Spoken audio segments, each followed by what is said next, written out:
Bonjour à toutes et à tous, bienvenue sur le plateau de Lyon Politique et merci de nous rejoindre ce vendredi pour décrypter avec nous l'actualité lyonnaise de la semaine. Et autour de la table, on retrouve nos experts comme d'habitude avec Étienne Tête, ancien élu écologiste. Bonjour Étienne.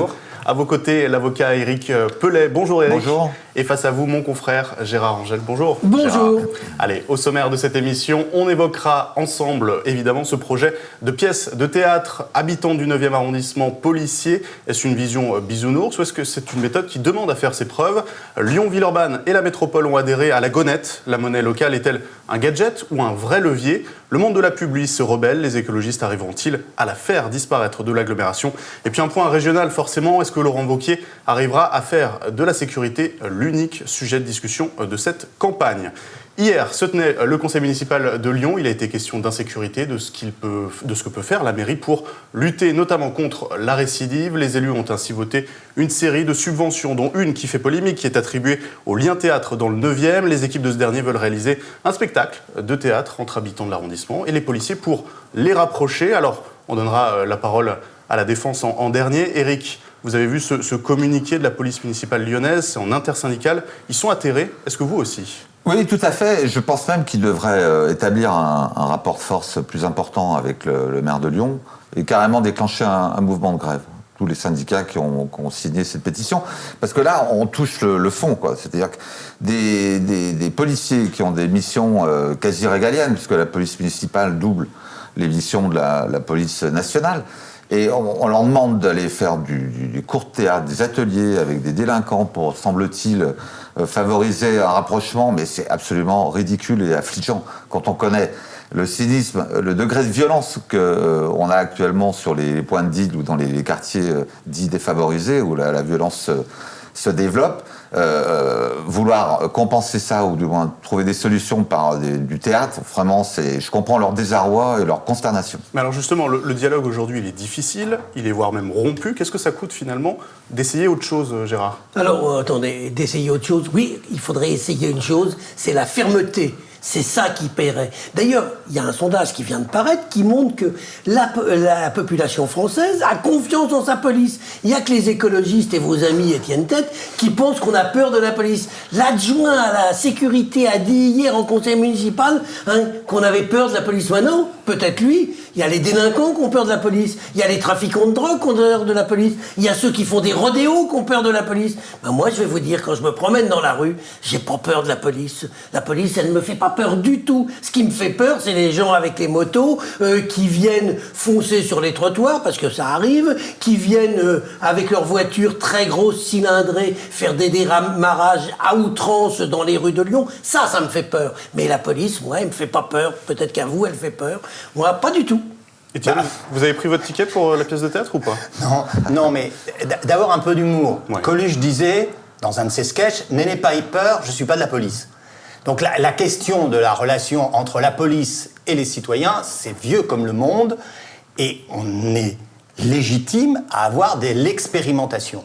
Dans tous les domaines, on dit l'expérimentation c'est possible, et là ça serait pas possible. Donc déjà le raisonnement de base de dire on peut pas faire de l'expérimentation, c'est assez absurde. Vous y croyez ? Vous y croyez ce que vous racontez là ? Non mais là, vous y croyez ? j'y crois parce que non mais c'est ça aujourd'hui on est en train d'instrumentaliser tous les chiffres de la délinquance, tous les chiffres de la violence pour faire monter le Front National. On sait que les chiffres n'augmentent pas. Aujourd'hui, Mais rigolez. Ben oui, je rigole.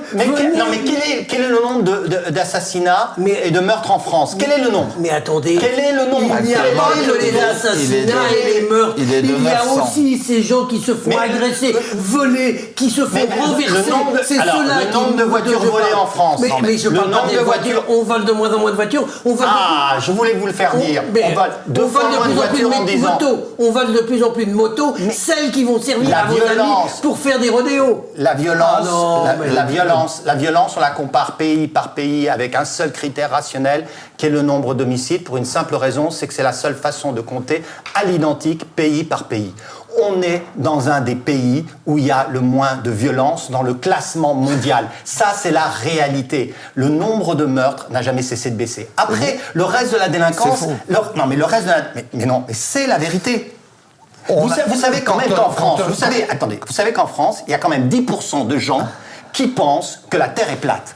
15% aux États-Unis. C'est-à-dire que aujourd'hui, on entretient, et ce sont des gens dangereux qui le font, on entretient le sentiment de la délinquance en se basant sur la connerie humaine, parce que les gens qui sont 10% de gens qui pensent que la Terre est plate, soit ils sont feignants parce qu'ils ne se sont pas fait à pied le tour de la Terre, soit ils sont cons. Mais il y a un vrai problème, et on instrumentalise ces gens-là dans un sentiment de la sentiment. Non, mais est-ce qu'en économie, je vais faire deux chiffres? Le chiffre du chômage et le sentiment d'être au chômage. Non, j'ai qu'un seul chiffre, le chômage. Là, pour la délinquance, on va inventer deux chiffres. Le vrai chiffre de la délinquance qui est en baisse et le sentiment de l'insécurité qui est en hausse. C'est quand même scandaleux. La délinquance, c'est pas que les meurtres. C'est scandaleux. Ce ne sont pas que les meurtres, la délinquance. C'est aussi l'insécurité qui existe aujourd'hui dans les rues. Mais non, l'insécurité. CNN nous livre le même discours que Dupond-Moretti. Il n'y a pas d'insécurité, il y a sentiment d'insécurité. Le sentiment. Non, mais vous dites le discours d'un type de droite. Il n'y a pas de chômage, il n'y a pas de chômage, il n'y a pas d'insécurité, il y a un sentiment d'insécurité. Or, on sait très bien. Alors, le chiffre des homicides est toujours plus ou moins constant dans les sociétés. Il a quand même doublé en 40 ans. Hein. Je me rappelle du livre de Jean-Claude Chenet, qu'on travaillait à la fac de droit dans les années 80. À l'époque, l'histoire de la violence, c'était un grand sociologue et criminologue. 500 crimes de sang à l'époque. Maintenant, on est à 900. En 40 ans, on est quand même quasiment doublé. Oui, et la population mais c'est pas...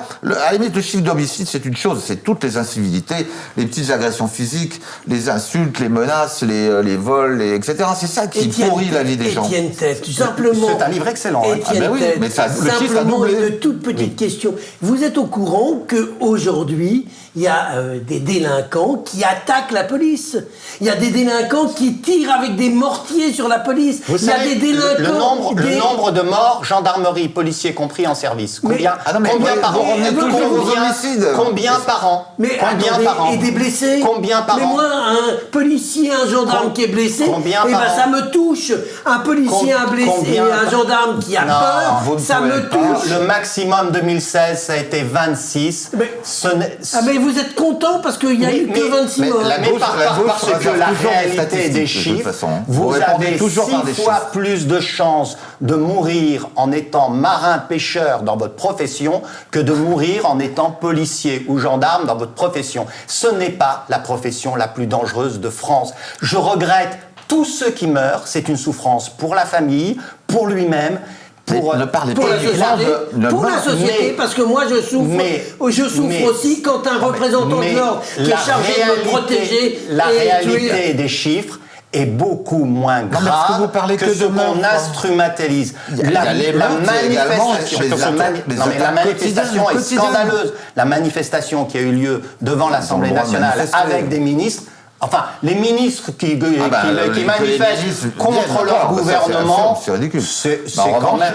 les policiers nous sommes corporations ont le droit de manifester. Oui, ça, d'accord, mais pas avec un ministre. Reconnaissez qu'il y a des attaques quotidiennes et incessantes contre les forces de l'ordre maintenant, que ce soit gendarmerie ou police. Pas du tout. Et vous répondez par le nombre de morts. Mais il n'y a pas du tout. On ne parle pas d'homicide, on parle d'attaques à coups de mortier, d'agression physique. Étienne Tête... Je vais vous donner un... Non, mais on peut parler... Est-ce que je peux vous donner un autre exemple? Mais vous n'arrêtez pas de nous donner des exemples qui nous font rire. C'est une bonne chose. Ce qui est déjà une bonne chose, parce qu'au moins, on s'amuse... En commençant par Coluche, c'est bien. Voilà, dites-moi simplement, vous dites il n'y a pas d'augmentation, mais il y a 10 ans, il y a 15 ans, il y avait les policiers, ils n'étaient pas attaqués, aujourd'hui ils le sont. Mais pas du tout. Ah bon? Mais là, on est dans un délit. Il y en a eu encore cette semaine. Vous avez vu l'enquête de police qui a été faite sur des gens qui ont fait 3 à 4 ans de prison et qui ont été acquittés en appel. Vous avez vu comment ont été faites les enquêtes de police. Vous avez vu comment on a fait les vidéos, comment on a traduit. Tout le temps, non, mais voilà, une enquête qui est d'ailleurs tout à fait anormal, c'est que la justice. La police qui a enquêté sur sa C'est au magistrat de contrôler une enquête de police. Donc, s'il y a une erreur judiciaire, c'est imputable à la justice, c'est pas imputable à la police. Oui, enfin, les faussés, c'est quand même un peu la police qui les a. Si on peut pas faire confiance à un PV de police, c'est quand même un petit peu étonnant. Mais je vais vous donner juste un exemple. Et on termine là-dessus. Moi, j'ai été fonctionnaire de l'État, du service public, en tant que gynéco-obstétricien. J'ai été au service des urgences, comme tous les internes en médecine. J'ai été injurié par un certain nombre d'ivrognes qui sont venus, et c'est normal. C'est pas un délit. À partir de là, effectivement, je rentre pas. La même chose devant une autre personne du service public, que c'est celui de la police, dès qu'on lui dit quelque chose, « Oh, vous êtes ceci », hop, c'est une injure, il encaisse 500 € de dommages et intérêts. Il y en a qui font leur 13e mois comme ça, en inventant effectivement de fausses déclarations de personnes. Voilà, ça c'est la réalité. Ils n'arrivent jamais à recouvrir ces dommages et intérêts. Mais bien sûr que si. Je comprends. Puisque vous avez le CIVI. La majorité des individus qui sont condamnés à ces sommes vous sont savez soit mieux que moi, solvables ou vous savez mieux que moi. Non, c'est pas un moyen de compléter leurs maigres indemnités. Vous le savez mieux que moi, il y a ce qu'on appelle le CIVI, c'est l'État qui paye ses agressions quand les gens sont Après insolvables. plusieurs mois de paperasse et d'un oui, mais quand même, vous l'avez l'argent. On termine là-dessus, messieurs. Pour le deuxième sujet, je vous demanderai d'essayer de parler pas en même temps. Ça sera plus compréhensible. Deuxième sujet du jour, donc ce jeudi, hier, lors du conseil municipal, la ville de Lyon a adhéré à son tour à l'association qui gère la Gonette. C'est cette monnaie locale lyonnaise avec laquelle on peut payer dans de plus en plus de commerces de l'agglomération. Et il y a une trentaine d'élus, dont le maire de Lyon, Grégory Doucet, qui ont souhaité montrer l'exemple et qui toucheront une partie ou l'intégralité de leur indemnité en Gonette. Alors, déjà, autour de la table, qui a des gonettes sur lui? Qui a déjà payé en gonette? Ah la monnaie de singe, je n'en ai pas et je n'en veux surtout pas. J'aimerais savoir quand même, le maire de Lyon, il va en faire quoi de ces gonettes? Parce que en dehors d'en dépenser pour, devant les caméras, faire un peu de cinéma, est-ce qu'il va payer ses pensions alimentaires en gonettes? Ça, vous pouvez pas, Gérard. Pardon? Ça, vous pouvez pas, mais vous pouvez dans des commerces. Voilà. Non, mais 80% ou 90% de nos dépenses, on peut pas les payer en gonettes. Arrêtons. C'est vraiment, les écolos, ils nous font de la poudre aux yeux avec des mesures ridicules et qui leur permet, comme tout à l'heure, Monsieur Tête, de nier les vérités et de nier des points précis sur lesquels on aimerait qu'ils se battent, plutôt que de nous jeter des gonettes à travers la figure. La gonette qui, au passage, d'ailleurs, ça doit pas être très écolo, ce truc-là, parce que il faut de l'encre pour imprimer les gonettes. Est-ce que vous êtes sûr que l'encre, elle répond à vos critères écologiques? C'est ridicule. Occupez-vous des vrais problèmes. Je pense que toutes les Lyonnaises et tous les Lyonnais qui nous regardent pensent comme moi que plutôt que d'aller faire des budgets genrés et autres écriture, là, alors vous avez vu, inclusive, c'est ridicule, vous feriez mieux de vous intéresser aux vrais problèmes des Lyonnaises et des Lyonnais, à commencer par la sécurité. Alors Étienne, pour la majorité écologiste, la gonette a tous les avantages, sans les inconvénients d'une monnaie classique, c'est-à-dire qu'il n'y a pas de dette, il n'y a pas d'intérêt. Vous souscrivez à cette adhésion? Alors, moi j'ai une position qui est particulière. Oui. Et je la défends en tant que telle. Je pense, premièrement, que l'argent et la monnaie est un pouvoir régalien qui ne devrait être que dans les États, et les banques devraient être nationalisées. Alors là, je provoque. Ça a été dit, je pense que les banques, le fait que les gouvernements comme la France et d'autres ont renfloué les banques quand elles étaient en difficulté et que les banques, après, ont fait du chantage sur le gouvernement grec pour des dettes, c'est scandaleux. Donc la réforme bancaire doit avoir lieu. Après, du moment qu'on a ouvert... Laissez en 2 secondes. Simplement, petite précision, j'écoute avec beaucoup d'intérêt ce que vous dites, et ça ne me choque pas. Petite précision, vous dites... responsabilité régalienne. Est-ce que vous êtes contre la monnaie européenne? Mais non, c'est régalien à une échelle plus grande. C'était parce que je voulais que vous précisiez. Bien sûr, c'est régalien à l'échelle du... D'accord, on est d'accord. Ça ne me pose aucun problème. Merci, voilà. de le préciser. Deuxième élément, on invente des tas de monnaies parallèles. Que ça aille du bitcoin, qui fait des fortunes à certains, ou à la gonette, qui est un esprit local. L'autre, c'est un esprit, au contraire, international, pour pouvoir payer des fois des choses qui sont inavouables. Bon, donc, moi, je pense que ce genre de monnaie, d'une manière générale, comme le monopole des banques de faire de la monnaie fictive, en créant des emprunts, etc., devrait être totalement repensé. Maintenant, concrètement, je pense que symboliquement, pour poser les questions de la monnaie, les questions de l'emprunt, etc., je comprends qu'il y a des actes qui sont fondateurs, qui sont là, d'un débat politique, et je pense qu'il est légitime qu'il ait lieu à Lyon, comme ailleurs. Mais moi, je pense que la grande réforme, c'est de redonner aux États le monopole des monnaies et de la confiance, parce que la monnaie, c'est d'abord une confiance, puisque la monnaie, ça reste que du papier ou des écritures. Il n'y a plus de convertibilité en or, et en plus, la convertibilité en or ne sert à rien, puisque l'or ne sert à rien. Alors, je vous expliquerai pourquoi l'or ne sert à rien, si vous avez le temps. Non, on n'a pas le temps. Mais en fait, l'or, ça ne sert à rien. Éric, un mot sur... Juste une réflexion, c'est quand même curieux qu'un maire qui est complètement démonétisé politiquement invente une monnaie. Voilà. Alors, c'est pas lui qui l'a inventé. Au moins, ça compensera. C'est pareil. un beau jeu de mots. Je reconnais la beauté C'est du jeu pareil. de mots, mais ça compense. C'est le bitcoin de l'écolo, quoi. Sur le fait d'avoir fait adhérer tous les Lyonnais à hauteur de 0,02 centimes sans leur avoir demandé leur avis, ça vous choque ou pas? On revient un petit peu à l'analyse d'Étienne Tête. C'est vrai qu'il y a une forme on impose un système à nouveau marchand, monétaire, comme ça, à petite échelle, mais pourquoi pas un référendum d'initiative locale sur ce sujet? Ah oui, moi je suis pour les référendums d'initiative Ils auraient locale. dû y penser. Notamment Ils sur auraient dû y penser. OL-Land, j'étais pour. Il y a eu la majorité pour le faire et malheureusement ça n'a pas été fait. Et ça aurait fait une plus grosse économie de 400 millions d'euros peut-être d'argent. Vous auriez gagné du temps en recours. Hein. J'aurais aussi gagné du temps. Allez, on passe au troisième sujet et on parlera aussi de concertation. Je vous propose de parler de publicité car mardi, plusieurs chefs d'entreprise du monde de la pub, de l'affichage, marquaient leur opposition au projet de la métropole de Lyon de réglementer de manière plus stricte la pub sur notre territoire. Lyon Mag avait révélé les premières indications de ce RLPI et effectivement la chasse sera probablement faite aux grands panneaux de pub et surtout aux panneaux numériques. Alors Étienne, encore une fois, les écologistes sont accusés d'avoir fait ça dans leur coin, de ne pas avoir retenu les remarques de ces professionnels. Ça commence à faire beaucoup là. Ah ben non, pas du tout. D'abord, il y a eu une concertation. Donc la concertation a eu lieu, elle a été affichée, vous pouviez répondre, etc.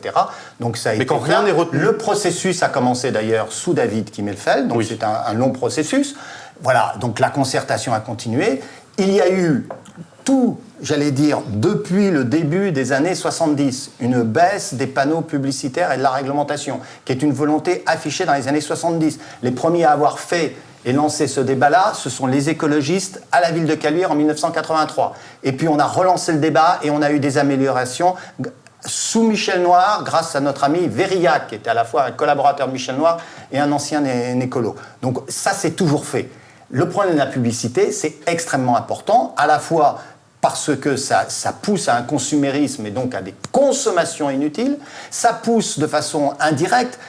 Axel Kahn, c'est pas un écolo, c'est pas un terroriste, il fait aujourd'hui une campagne pour expliquer qu'on remet trop de cigarettes dans le cinéma et qu'on est en train de développer, j'allais dire, une image positive de la cigarette. Voilà, donc au lieu de développer des images positives sur les relations amoureuses et qui sont aussi vecteurs de plaisir, on se contente de faire du plaisir par la cigarette, ce qui est scandaleux.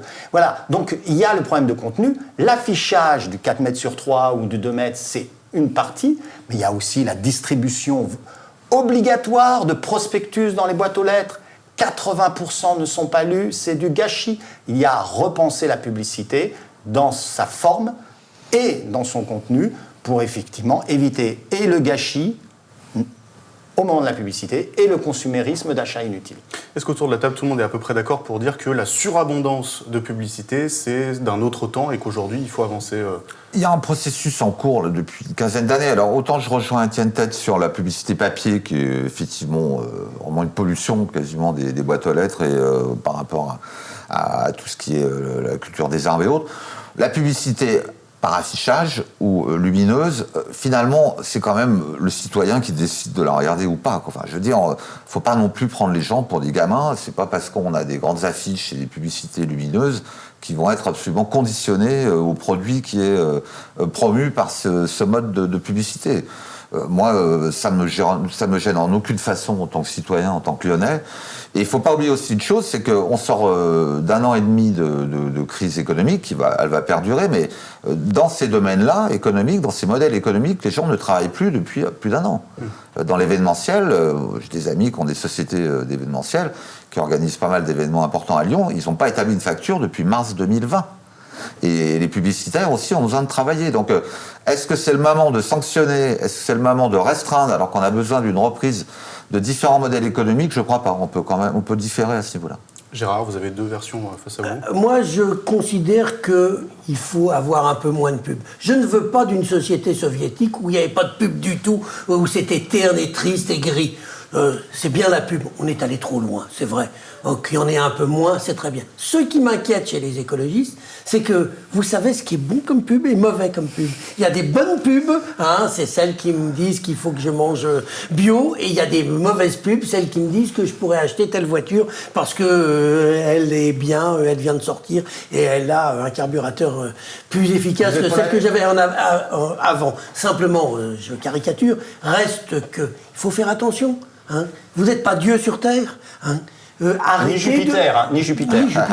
Arrêtez de vouloir tout décider. Et moi, ce que je crains aujourd'hui, c'est que les écologistes qui ont le pouvoir décident ce qui est bon et décident ce qui est mauvais. C'est leur culture. Voilà, moi, qu'on baisse la pub, au contraire, je trouve que c'est bien, un peu moins, ça ne sera pas plus mal, mais... laissons les professionnels faire leur métier. C'est pas aux politiques de nous dire ça c'est bien, ça c'est pas bien. D'ailleurs, dans cette émission, on n'est jamais revenu sur ces accusations de mission divine dont seraient inspirés les écologistes. Étienne, est-ce que vous entendez l'opposition, que ce soit à Lyon, mais aussi dans les autres villes, Strasbourg, Bordeaux, etc., où les élus disent « mais on en a marre des écologistes qui ont des œillères parce qu'ils pensent qu'ils font le bien autour d'eux et que toutes les personnes qui se mettent en travers de leur chemin pour des raisons X ou Y sont des ennemis de cette mission qui est de sauver la planète et ses habitants. » Mais vous avez une vision totalement erronée. C'est pas la mienne, je vous le dis, c'est les oppositions dans ces différentes villes. Que les opposants disent du mal des écolos, comme les écolos disent du mal du Front National, bon, ça paraît. Mais c'est pas sur les projets. Chaque parti politique pense, à tort ou à raison, que ce qu'ils disent, c'est bien, et que donc, parce que j'ai la majorité m'a élu pour appliquer ce programme, donc je l'applique. Donc, quelles que soient les majorités, ils ont une opposition qui disent pourquoi vous allez dire que c'est bien. Et l'exemple de la publicité, c'est très intéressant. Ça dépend où est votre frontière. Parce que je ne pense pas que vous défendez la publicité pour le tabac. Donc vous êtes d'accord. Mais sur le tabac, il y a une loi. Donc moi, je suis pour l'application de la loi. Le tabac est dangereux pour la santé. Qu'est-ce qu'est en train de discuter le Parlement? C'est effectivement une loi qui va restreindre les publicités de telle manière qu'elles soient transparentes sur l'impact écologique de la publicité et du produit que vous achetez. Quand vous avez une publicité pour une voiture que je ne citerai pas, qui prétend que son électricité est verte, alors que de toute façon, la personne qui achète la voiture, même si on peut débattre de toute l'écologie qu'il y a avec le poids de la voiture, les batteries des voitures électriques et l'écologie des voitures électriques est très discutée, voire très discutable, et qu'il dit que son électricité est verte, c'est ridicule, on est d'accord. C'est ridicule. Les gens vont prendre le courant nucléaire, donc elle ne sera pas verte. Les consommateurs font la part des choses. Non, mais c'est pas ça. Il y a une loi sur la publicité mensongère. On n'a qu'à appliquer la loi sur la publicité mensongère. Mais quand vous avez des chasseurs... Non, mais quand vous avez des chasseurs qui vous font une publicité où il n'y a pas un seul animal tué, c'est un mensonge sur l'activité. C'est la présentation des choses. Les chasseurs qui vous montrent des gens qui vont en famille, avec des femmes et des enfants, alors que 98% des chasseurs, c'est qu'une activité masculine, et qui vous expliquent pas qu'ils ont bu un peu avant d'aller chasser. Puisque le taux d'alcoolémie... C'est pas parce que vous ne buvez que de l'eau qu'il faut accuser tous les chasseurs d'être des alcooliques. Ah ben, il n'y a pas de taux d'alcoolémie, il y a des professions à risque.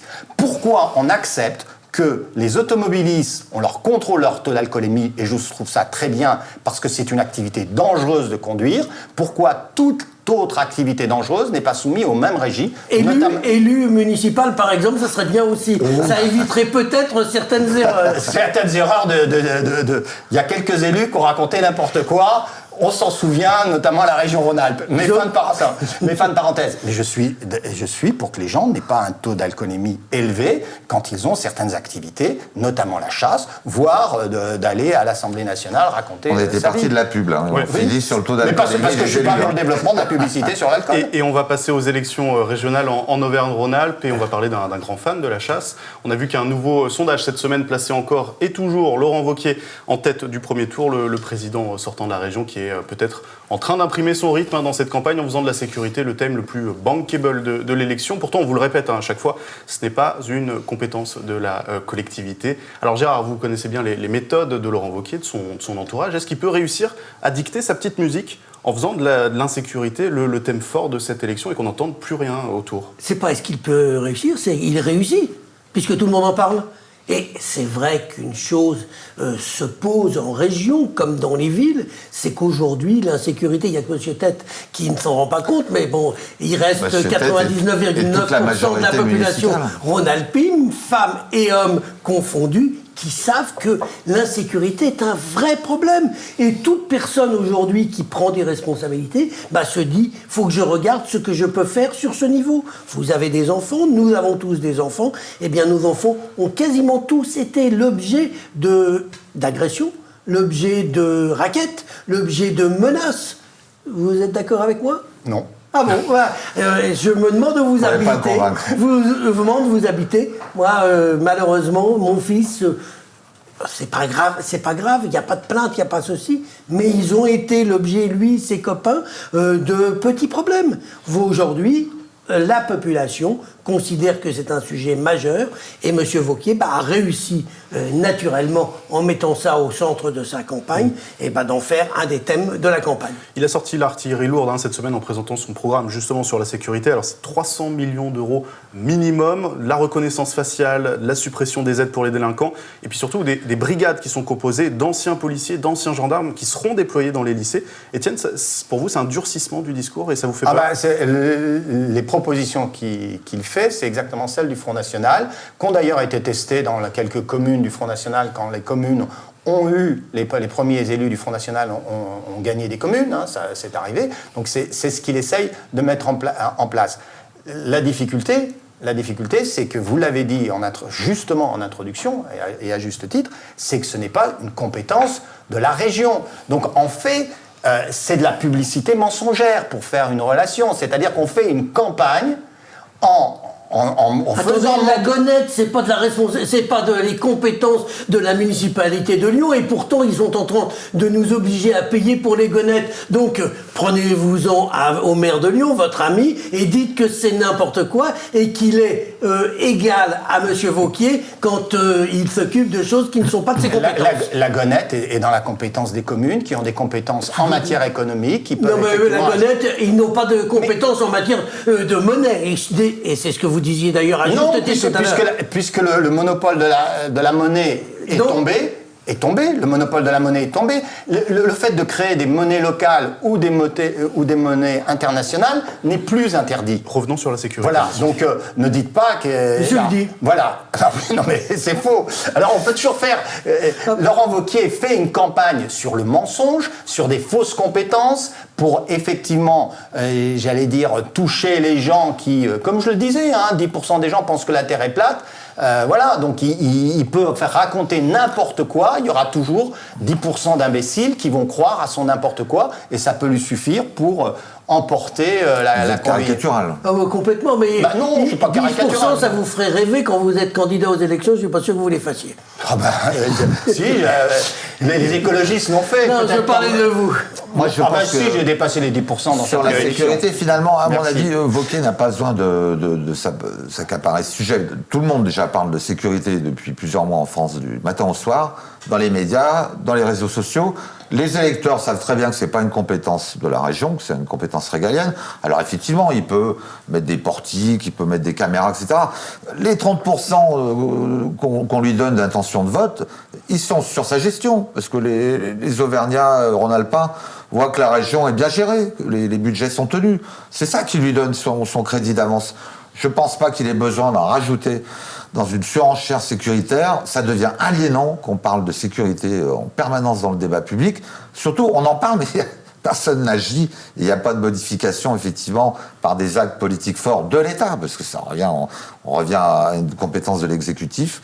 Donc, pour moi, je pense qu'il s'égare. Il peut même perdre des voix centristes ou même des voix progressistes qui auraient dit la région est bien tenue, mais si on est à nouveau dans la surenchère sécuritaire, non, je ne voterai pas pour lui. Donc c'est à double tranchant. Étienne, pour conclure.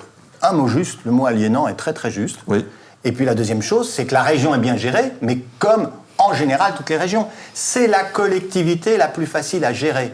La région, si on divise son budget par habitant, c'est un nain économique. C'est la plus petite puissance économique étatique ou locale. C'est plus petit.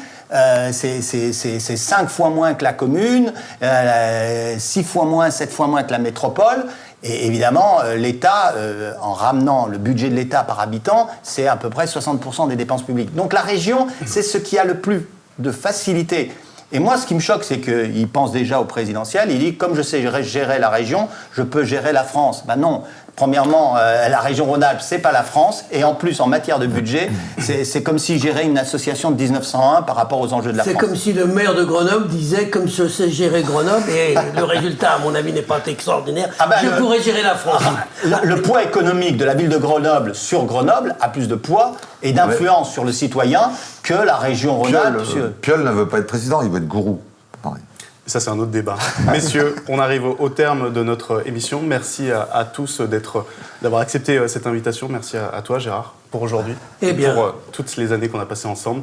Je vous dis à la semaine prochaine. Merci.